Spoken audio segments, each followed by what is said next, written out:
Radhe Radhe everyone, स्वागत है आप सभी का गोल्ड और बिटकॉइन एनालिसिस वीडियो में।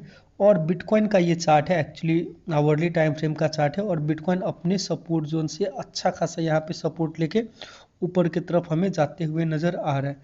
तो यहाँ पे मैं एक्चुअली सेल साइड के लिए प्लान करके बैठा हुआ था। लोअर टाइम फ्रेम के अकॉर्डिंग यहाँ पे जो मार्केट है अभी इस जोन पे ट्रेड कर रहा था, जो कि एक अच्छा खासा यहाँ पे आवरली टाइम फ्रेम में सपोर्ट जोन बन के निकला हुआ था। अगर यहाँ पे देखेंगे तो पिछली बार भी इस जोन से ही पुल बैक लेके मार्केट नीचे आया था, तो मैं यहाँ पे सेल साइड का ही प्लान करके बैठा हुआ था। लेकिन मार्केट में एक अच्छा खासा हमें ब्रेकआउट देखने को मिल रहा है।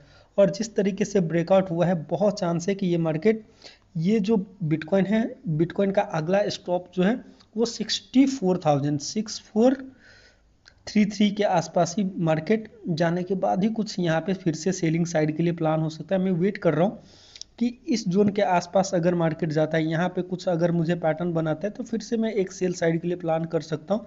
क्योंकि ये एक इम्पोर्टेंट सेलिंग जोन है। यहाँ पे देखेंगे तो मल्टीपल टाइम यहाँ से आया था, अच्छा खासा सेलिंग हुआ था। तो मैं वेट कर रहा हूँ कि हाँ, 64,000 के आसपास अगर कुछ सेलिंग पैटर्न बनता है तो एक सेल साइड के लिए प्लान हो सकता है।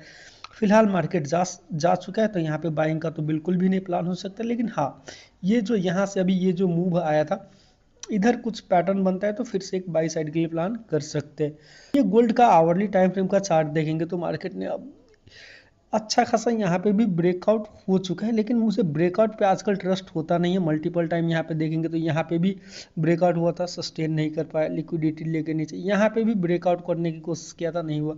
फाइनली यहाँ पे ऑलरेडी ब्रेकआउट हो चुका है। और जिस तरीके से मार्केट दिख रहा है, बहुत चांस है ये 4439 के आसपास जाने के बाद डिसाइड करेगा। थोड़ा सा पुल बैक के लिए प्लान हो सकता है, तो इस जोन के आसपास अगर कुछ मिलता है तो सेल साइड के लिए प्लान हो सकता है।